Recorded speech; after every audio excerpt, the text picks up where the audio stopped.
Yo, yo, yo, coming right back at you. Did a little quick gym session.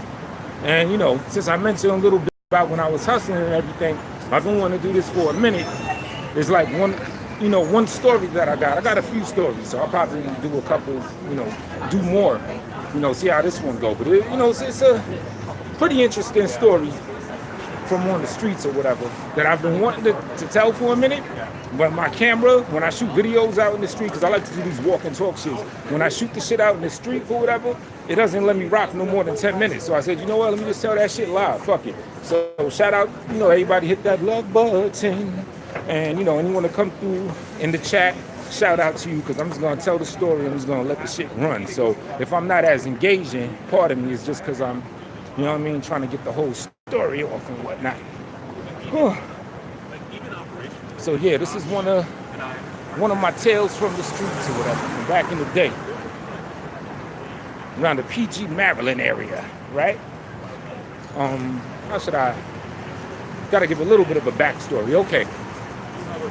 I was me and my people, my man Just, my man Press, me, we brought the whole bootleg CD game to Maryland and to DC.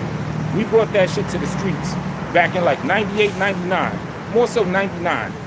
One time, I'm staying at my man's crib, my nigga Just, he left a bunch of work at the crib, a whole bunch of reggae CDs and shit. And he was like, yo, just sell these shits and whatever you get, give me $3 for each one. I went to Virginia, some mall in Virginia. I don't think it was Pentagon City, it was another mall in Virginia. I went there, took them shits, got all them shits off. Can't do that. Got all them shits off. I was selling them shits for like 15 a pop. Because, bootleg CDs, it was mostly mixtapes. It wasn't really bootleg albums, though I did, sell that shit too. I ain't gonna front. It was a bunch of reggae CDs, a couple mix CDs. I went to VA, got all that shit off. This nigga was surprised when we came back, because he came to New York to re-up. Because we were copping on Canal Street. Yeah, I think we were mainly copping by Canal Street in New York, copping to work. So I sold all that shit. It was like mad joint, maybe like 20, 25, 30 joints. And he was surprised because I had never sold them shits before. He was the one that, was doing it. So based on that, I ended up, started slanging them shits on the regular, copping more work from them and everything. Then I put my team on, my man Dread. Shout out to T-Row. Shout out to everybody that's from that environment. Terry Clean, already shouted out Press, Big Just, Dread. Even though Dread wasn't that savvy. Yeah, I just went on some like little quick touch-up shit.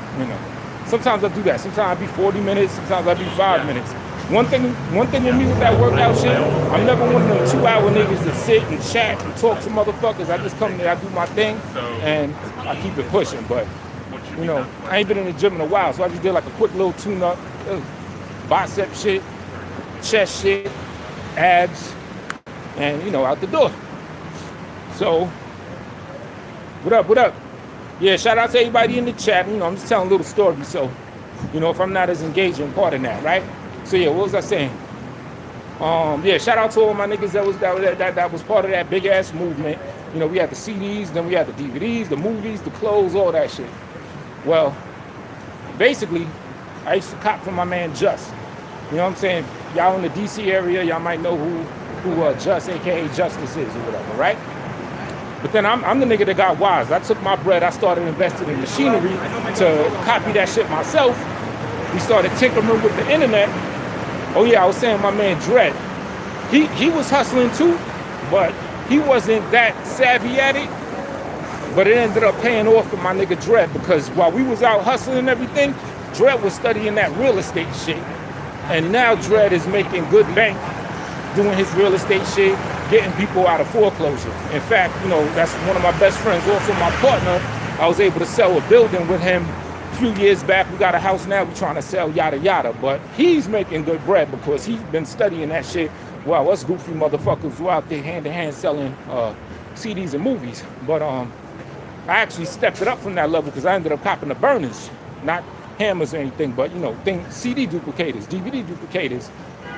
So then, I just started copying my own shit. You know, maybe download some shit from the internet or just take a master, reproduce that. So I started doing that. Next thing you know, I'm the wholesale nigga. You know what I mean? I'm the one, you know, providing the work to everybody.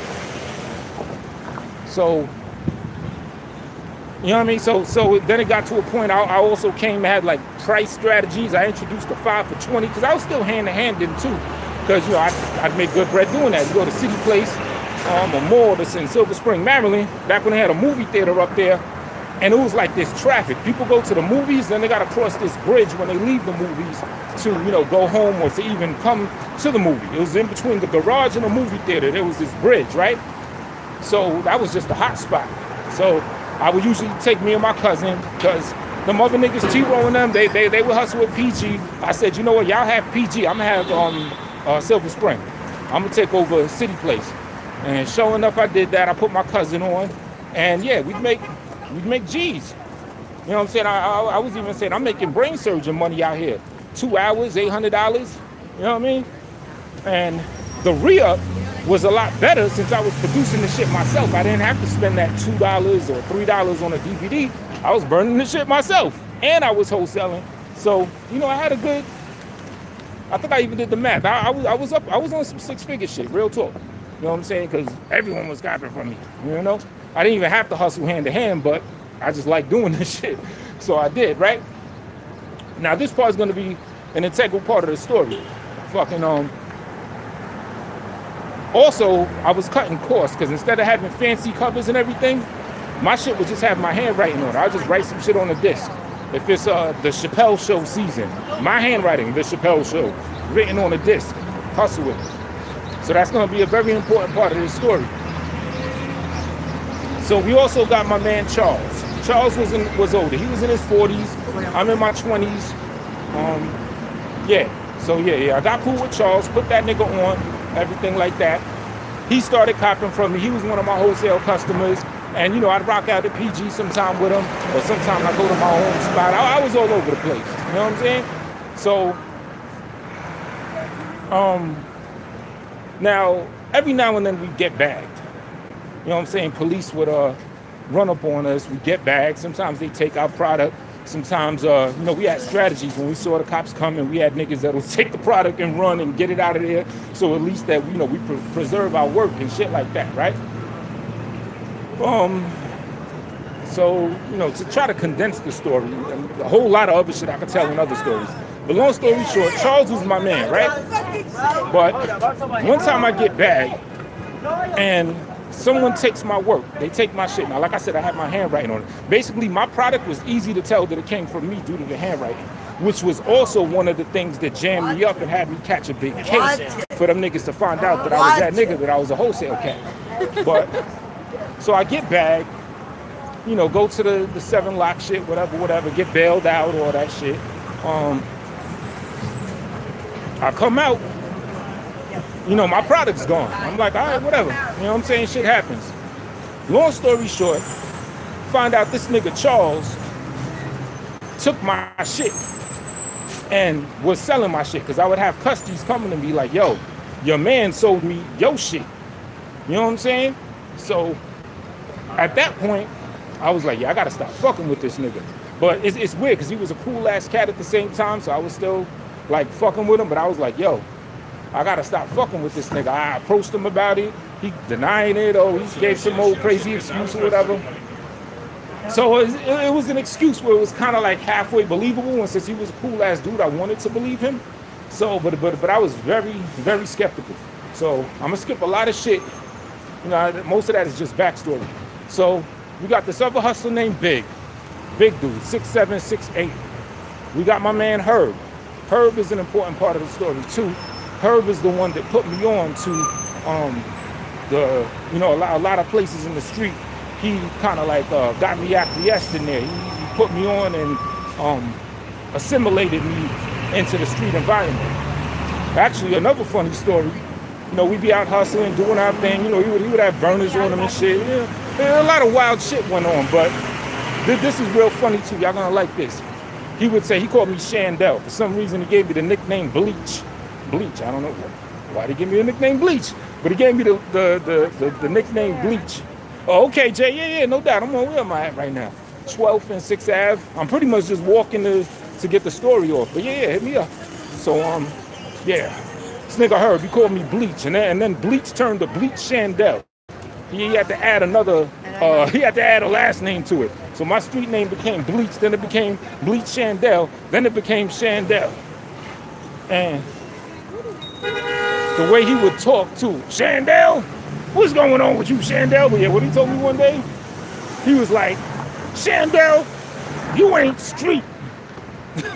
He would tell me that I'm not street because I had a very good heart, always have, always will. So I was also very diplomatic, like when it would be people in our spots coming, just popping up in our spots that we put work in and that were our spots trying to hustle. I had to run a couple people off in some ways, but I would always try diplomacy first and logically let them know what the deal be today. You know what I mean?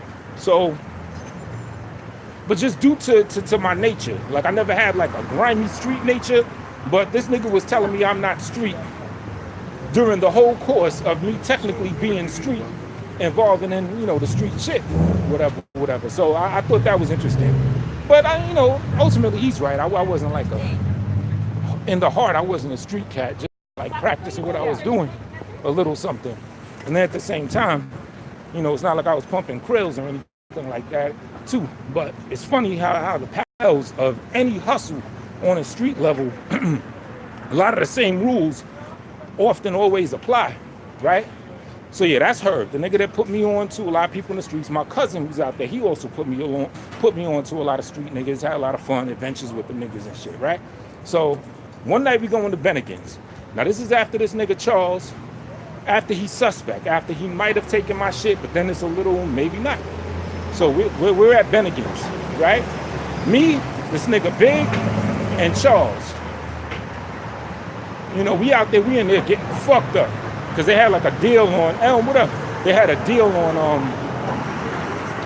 Long Island iced teas. Like 2 for 1 or something like that. So I was down in them shits, 6 or 7 of them. And also Charles, for some reason, was extra belligerent that night. Extra belligerent, right? So then we in Bennigan's getting more belligerent and more drunk.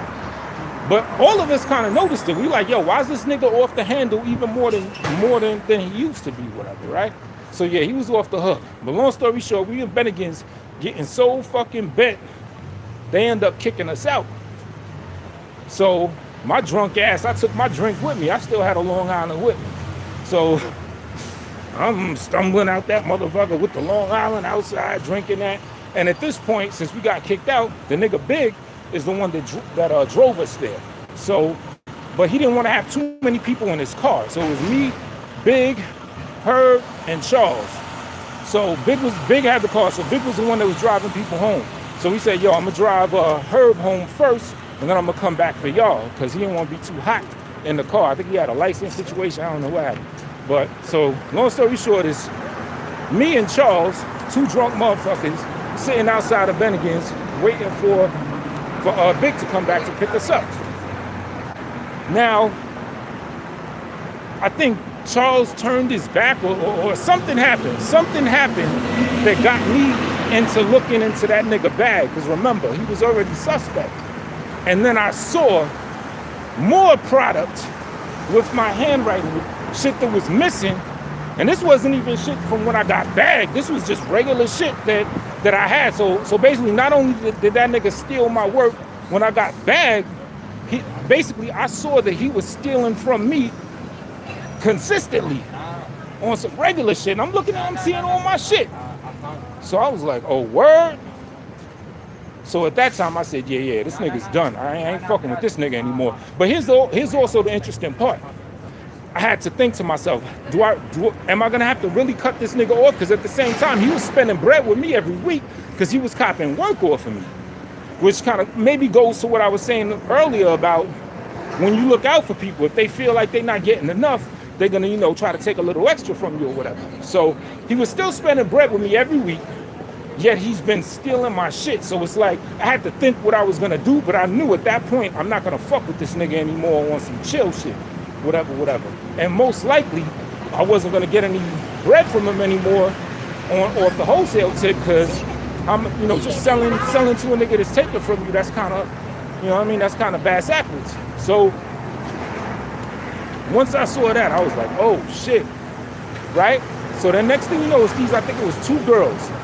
We were outside the Bennigan's waiting for Big to come back to drive us. And there's these two chicks that come out. So, we start hollering at them on some belligerent drunk shit. He was like extra belligerent, like saying some, foul shit. Because I think they said they would wait. Whatever they said, he ended up, calling them out their name, calling them bitches and shit, right? Now, granted, this is right when I found out that this nigga's been taking the work from me and shit, right? Like, consistently, all along. You know what I'm saying? I have no doubt about it at this point. So I'm like, I can't fuck with this nigga anymore, right? So, two chicks, they're trying to wait for their people. So then another car pulls up, and two dudes get out the car, whatever, and, the girl's about to go with them. This nigga Charles on his belligerent shit, he starts, like, riffing with them niggas. You know what I'm saying? Getting them all upset and heated. So then one nigga pulls out a knife, right? So then at this time, I'm standing up, I'm trying to quell the situation, whatever. But I'm still drunk off my mind, drunk off my ass or whatever, right? So long story short, this nigga is so belligerent, fuck you, whatever he was saying. To cut the short story, the nigga gets to stabbing Charles, one of the niggas that was there with the shorties. So, and this is the interesting part, and I guess this is where a lesson will kind of come into play. I reached for the knife to take the knife from the nigga or whatever. However, there was a brief moment of hesitation, and that moment of hesitation could be what caused Charles his life, because he died from them stab wounds. And that brief moment of hesitation, because now granted, I just found out this nigga's been stealing from me hard body on the regular, right? So I'm thinking to myself, the thought came through my mind, am I gonna get stabbed up for this nigga that been stealing from me? You know what I mean? So I still went for the knife. What happened is my hand slipped, because I'm drunk off my ass. My hand ended up slipping from trying to grab it from the nigga because it was blood on it. Like, it was a quick, crazy situation, right? So they stabbed that nigga, roll off. Like I said, I had a brief moment of hesitation. It might have just been 1 second, but in something like that, microseconds count. You know what I mean? So that was my hesitation, was the fact that I knew this nigga was been doing me grimy. And now he's in a position where he's getting, where his life is being threatened. Even though I reached for it, there was hesitation due to what I found out about him or whatever, as far as violating.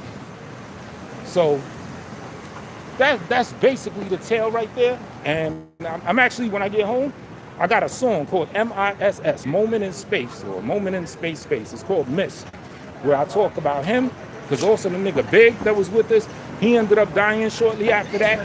And my good friend Pete ended up dying shortly after that. 3 people died in less than a year that was in the game or whatever. So I guess the moral of the story, I guess it's a twofold moral.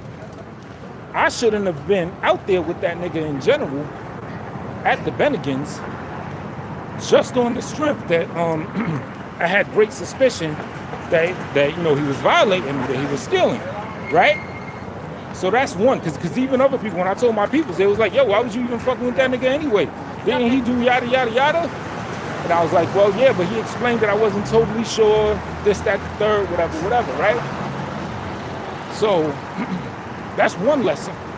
Just off that suspicion, I shouldn't have been rocking with that nigga at all on that, chill, hang out level. The second lesson is based on what he did. It's like, yo, you can't be doing people dirty, because you may need them for something and they might not be there for you. Or there may be some hesitation involved. Because had it not been for that, for me, moments earlier, finding out this nigga's been stealing from me like mad, it'd have been no question. Shit, maybe I'd have gotten stabbed. Maybe I'd have been able to get the knife from him, because like I said, we was both drunk off our asses. We was practically passing out. So maybe both of us would have gotten taken out or whatever. I don't know. But I do know that little brief hesitation I had would not have come into play if moments earlier I hadn't confirmed what I suspected and confirmed a whole lot more. because he was on some other stupid grimy shit. And then I think I heard he was taking from other niggas and all that too. So, but I always felt a way about that. But you know, I think I reacted. You know, I don't think I reacted wrong ultimately. Whatever. But it does hurt my heart because at the same time, you know, he was a cool ass nigga. He was still a good dude. You know, just a good dude that did some grimy shit. I guess his way to validate it, maybe he didn't feel the prices he was getting, the wholesale was good, and he wanted a little something extra. I don't know what it is, but you know, ultimately, he wasn't that bad a dude to the point where I think he should have lost his life. Not at all. So, yeah, that's basically the tale there. And you know, there's a lot of backlash that came from that. Niggas thinking I had something to do with it, because for some reason, you know, I ain't get stabbed up or nothing, whatever. But yeah, so that's the story right there. Tale from the street. So yeah, you know, don't do your people grimy. And if you got someone that you suspect is doing you grimy, you know, don't play him close. If you don't have to play him close. You know what I'm saying? If it ain't business, if it ain't, you know, getting that scrap, you know, leave that nigga alone until you confirm yay or nay to their griminess. You know what I mean? So, yeah, those are the lessons. And it goes back to the other lesson. I guess make sure your custodies are satisfied with whatever's going on. Yeah, right, Mitty? Yeah, it is. It is deep. I'm gonna put the song. It's called Moment in Space. When I get to the crib, I'm gonna upload it. Or I'll put it in the description and shit. So yeah, that's the story. Who's in this thing? Some guy named Jay in the building. Yeah, less than an hour. I was in that shit for like maybe like 20 minutes. Oh, I go to the 27th and between 6th and 7th. Simply back in this thing. Well, actually, yeah, damn, I do gotta work. That's the only thing. What time is it? I gotta work at 6. If it's not too far from 6 p.m., then I do gotta charge the phone. Let me see, Elm in this thing. Mitty in this motherfucker.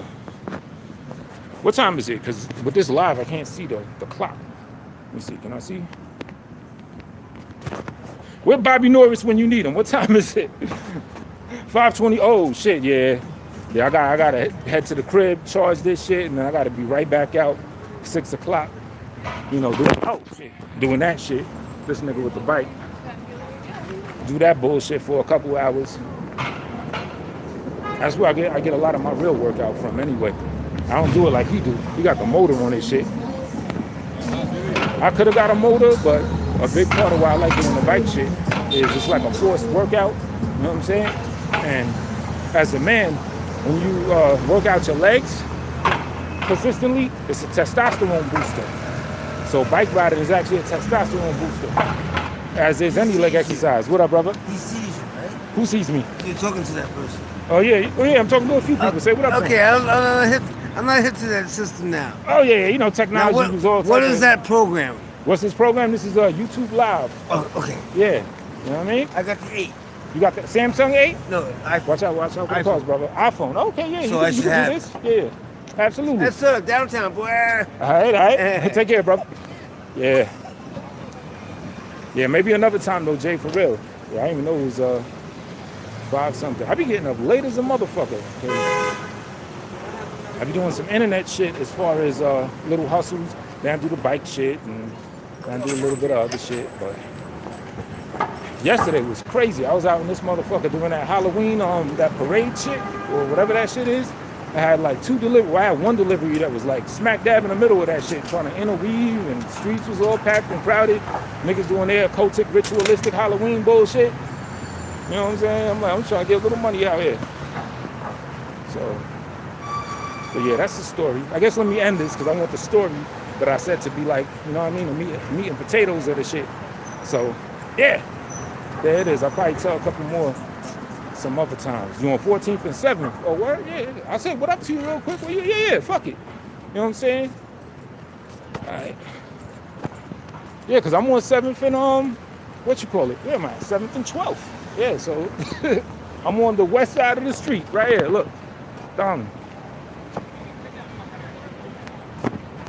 Are you